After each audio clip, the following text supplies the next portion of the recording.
સુરત સિવિલમાં 3.6 કરોડના ખર્ચે 75 ડેડ બોડીની ક્ષમતાવાળું અદ્યતન પોસ્ટમોર્ટમ બિલ્ડિંગ બનશે. રાજ્યના હેલ્થ મિનિસ્ટર પ્રફુલભાઈ પાનસેરિયાના માર્ગદર્શન હેઠળ પ્રોજેક્ટનું ભૂમિપૂજન સંપન્ન થયું. આગામી 6 થી 8 મહિનામાં એડવાન્સ મશીનો, સેન્ટ્રલ એસી અને મોટા કોલ્ડ સ્ટોરેજ સાથેનું બિલ્ડિંગ તૈયાર કરાશે. ચોમાસા પહેલા કામ શરૂ કરીને સુરતવાસીઓની સગવડ માટે નવું પીએમ રૂમ માળખું ઝડપથી ઊભું કરવાનો લક્ષ્યાંક છે.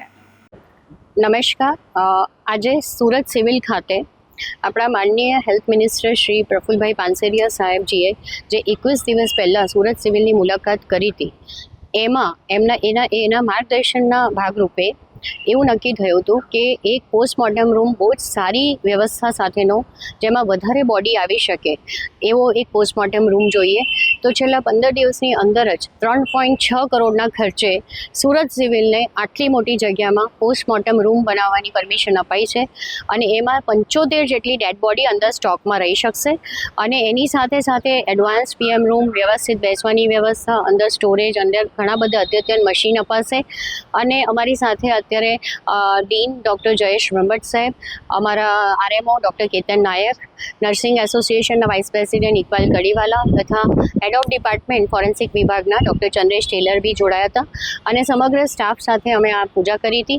આજે ભૂમિપૂજન કરવાની સૂચના સરકાર દ્વારા જ હતી કે જલ્દીથી જલ્દી જેટલું કામ ચાલુ થઈ જાય, તો વરસાદ પહેલાં જેટલું કામ જલ્દી ચાલુ થઈ જાય એટલું જલ્દી આ બિલ્ડિંગ બની જશે.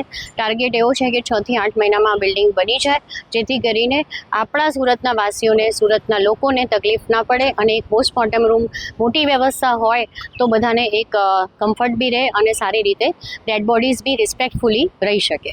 ખાસ કરીને કઈ વ્યવસ્થા હશે? એમાં વ્યવસ્થામાં ખાસ મેઇન જે કહેવાય કે બોડી વધારે મૂકવાની, 75 જેટલી બોડી મૂકી શકશું. ઘણા બધા સ્ટોરેજ યુનિટ આવશે, ઘણી બધી જગ્યાએ એક સાથે પોસ્ટમોર્ટમ થઈ શકશે.